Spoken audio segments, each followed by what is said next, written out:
everyone, and welcome back to our series where we're talking about really awesome women in science. So last week we talked about Sally Ride and we learned a little bit about what astronauts do. So this week we are talking about Florence Bascom, who was a geologist. So what is a geologist? A geologist is a type of scientist who studies rocks. So you might be thinking, why would anybody want to study rocks? Well, studying rocks is actually super cool and really important. Every rock is a little clue to what Earth was like a really long time ago. Just by studying one rock, we can see what the Earth was like millions of years ago. We could see what the weather was like, or whether there was an ocean or a desert.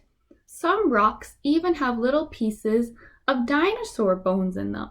Those are rocks that we call fossils. So geologists are really important because rocks are one of the only clues we have to what Earth was like before there were even humans on it. Here's a picture of what Florence Bascom looked like. So let's learn a little bit more about Florence Bascom. So Florence Bascom was a highly successful American geologist, the first woman to receive a PhD from Johns Hopkins University, and the second to receive one for geology in the US. So a PhD is the highest level of school that you can do for something. So that means she was one of the first women in the US to study that many years of school for geology. She was also the first woman to be employed by the United States Geological Survey, and her revolutionary influence can be seen in the great number of other women that entered in the world of earth sciences following in her path.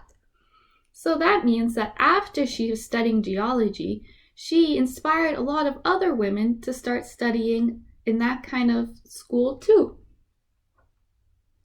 Her early years were influenced by forward-thinking parents who encouraged her to study at a time when it was very difficult for women to enter further education.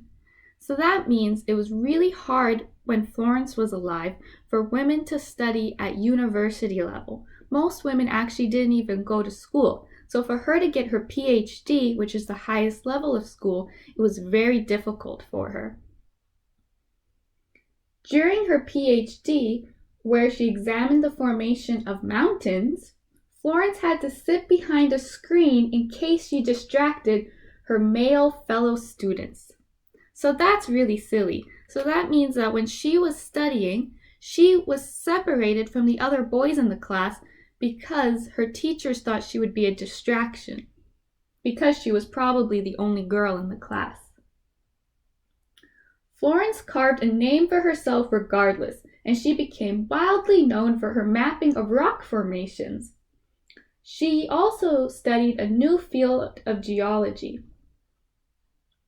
Florence's passion can be seen in her own accounts for her work. For example, she described the fascination of her search for truth as coming from the pursuit of study itself. So even though she was separated from the other members of her class and isolated, and she had to study in a time where she was the only girl in her class, she was still very passionate about the work she was doing. She didn't let this isolation and people not being very nice to her to stop her from studying her passion and what she was really interested in. She went on to have a successful career, and in 1894, she was elected to the Geological Society of America. In 1906, she was named as one of the top 100 leading geologists in the first ever issue of American Men of Science. So that's pretty cool that she was named one of the top leading geologists in the country in a magazine that was only designed for men. So not only was she the top out of everybody, regardless of gender, she was also featured in an issue that didn't even think to include women in the name of the magazine. Florence also founded the geology department at Bryn Mawr College, the first in the US to offer an education to PhD level for women. She taught there for more than 30 years and was actively involved in ongoing research. She was so important that they also named an asteroid, a lake, and a crater after her, and all of her incredible work. So here is a quote that Florence said. "I have considerable pride in the fact that some of the best work in geology today by women, ranking with that done by men, has been done by my students." So after she was done studying geology and researching her field, she went on to become a professor where she taught other women who were interested in geology. And as a result, she not only inspired lots of women to enter the field, but she also taught some of the women who went on to become super well known and discover amazing things. So attached in the newsletter is a scavenger hunt that you can print out at home where you guys are going to become geologists. So this is what it looks like, and you guys are going to be searching for 3 kinds of rocks. So the first rock you're going to be searching for is a rock that might have been in a river, and there's a hint here and a picture that shows what these rocks might look like.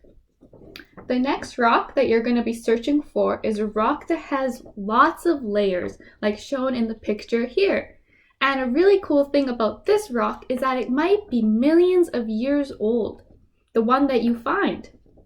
And lastly, you're going to be looking for a rock that has a really cool color. So I hope you guys like this video and you have a lot of fun becoming your own geologist at home. So see you next week. Bye!